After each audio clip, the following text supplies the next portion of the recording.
Dernière journée du CES, c'est pas la plus facile parce qu'on est un peu fatigué, mais on va essayer d'y aller à fond.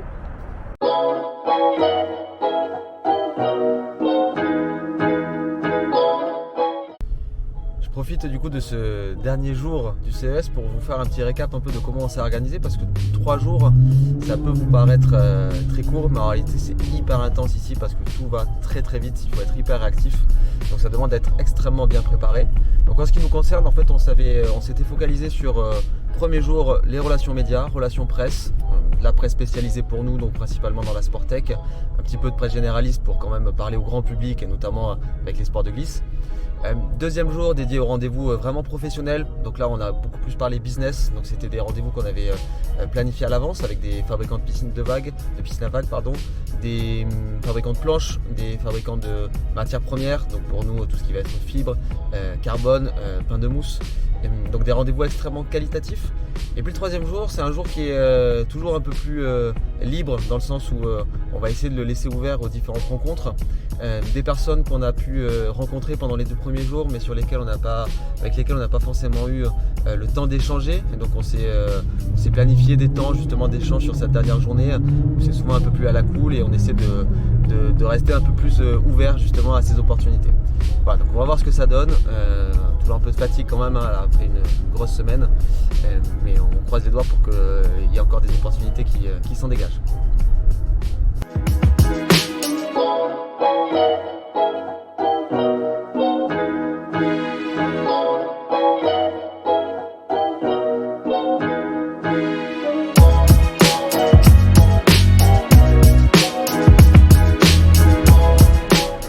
Le café du matin est super important. Il fallait juste que je vous montre ça quand même avant de rejoindre le stand. Ça c'est dans le grand canal shop Palazzo, juste au-dessus de là où se passe le CES. Un vrai canal avec des vrais bateaux, mais tout est en intérieur, un faux ciel, faux plafond. C'est assez déstabilisant, on a l'impression qu'on est tout le temps en journée finalement, le temps s'arrête jamais. Il n'y a que à Vegas qu'on peut voir ça.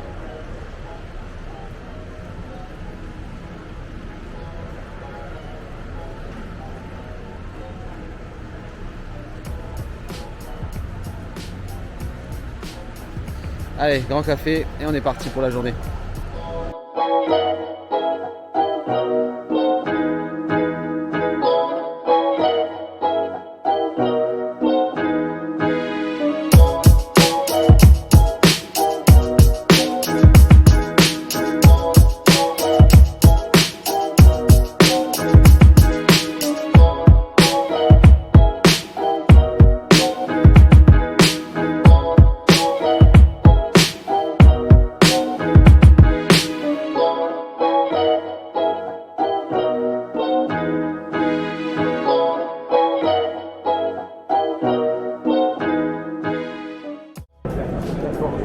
Super, merci James, à bientôt. Ouais. J'ai la photo, j'étais Parfait.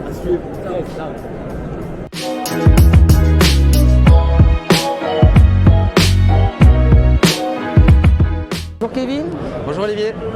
peux-tu te présenter s'il te plaît? Donc je m'appelle Kevin Lestrade, je suis docteur en biomécanique et robotique et je suis l'un des cofondateurs de la société By the Wave Technologies. Que fait By the Wave? Alors By the Wave a pour ambition d'amener les nouvelles technologies au service de la performance des surfeurs. Et donc le principe est relativement simple, on met tout un tas de capteurs dans des planches et notamment des planches connectées. L'objectif est de pouvoir récupérer des mesures sur les interactions entre un surfeur et sa planche, mais également entre la planche et la vague. Tout ça dans un but de lui apporter une aide à la performance et à la recherche d'amélioration dans son surf. Qu'attends-tu du CES?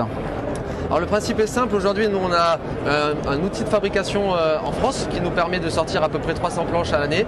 L'objectif d'être ici au CES c'est de trouver des partenaires aux États-Unis pour pouvoir tout simplement mettre en place un process de fabrication sous licence directement ici sur le sol américain pour les athlètes américains.